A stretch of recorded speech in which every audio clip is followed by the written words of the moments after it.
कहते हैं सन्नाटा खामोश होता है, पर उस रात देहरादून के उस पुराने घर में सन्नाटा चीख रहा था। शिवानी के हाथ अपनों के ही खून से रंगे थे, पर आंखों में पछतावा नहीं, बल्कि एक सदियों पुरानी भयानक सच्चाई थी। क्या ये सिर्फ एक कत्ल था, या उसके वजूद में छुपा कोई दुश्मन जाग गया था? देहरादून के एक पुराने बगीचे के बीच बने उस 2 मंजिला घर में वो रात कुछ ज़्यादा ही काली थी। शिवानी, जो अभी सिर्फ 22 साल की थी, अपने कमरे में बैठी पढ़ाई कर रही थी। बाहर बारिश हो रही थी, लेकिन वो बारिश सुहानी नहीं, बल्कि किसी के रोने की आवाज़ जैसी लग रही थी। अचानक कमरे का तापमान गिरने लगा। शिवानी ने महसूस किया कि उसकी गर्दन के पीछे कोई ठंडी सांस ले रहा है। उसने मुड़कर देखा, लेकिन वहाँ कोई नहीं था। सिर्फ खिड़की का पर्दा धीरे धीरे हिल रहा था। उस पल उसकी आंखों की पुतलियाँ सिकुड़ने लगीं। उसका शरीर अब उसका अपना नहीं रहा। उसके दिमाग में एक अजीब सी आवाज़ गूंजी। उस आवाज़ ने कोई हुक्म नहीं दिया, बस एक गहरा अंधेरा शिवानी के वजूद पर छा गया। शिवानी उठी, लेकिन उसकी चाल बदल चुकी थी। वो रोबोटिक तरीके से किचन की तरफ बढ़ी। उसके हाथ खुद ब खुद सब्जी काटने वाले बड़े चाकू की तरफ गई।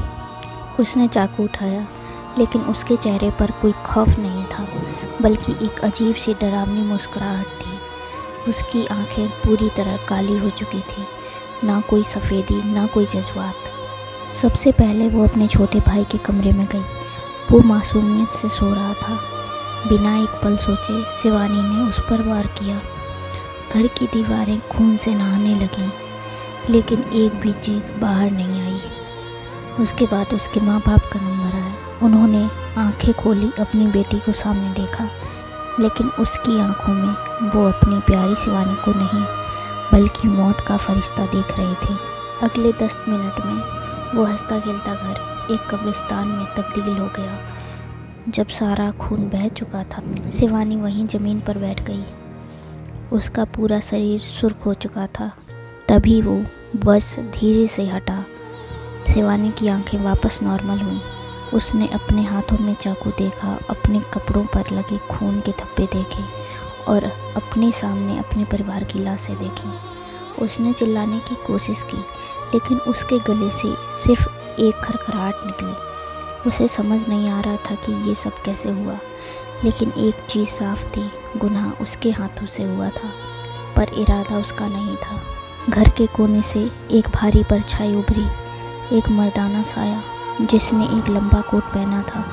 वो शिवानी की तरफ बढ़ा और उसके कान में फुसफुसाया और बोला, ये तो बस शुरुआत थी। इससे पहले कि शिवानी कुछ समझ पाती, वो बेहोश हो गई। जब सुबह पुलिस आई तो उन्होंने सिर्फ एक लड़की को पाया, जो अपने ही परिवार के खून के बीच बैठी हंस रही थी। उसे पागल खाने भेज दिया गया, लेकिन असली खेल अभी बाकी था।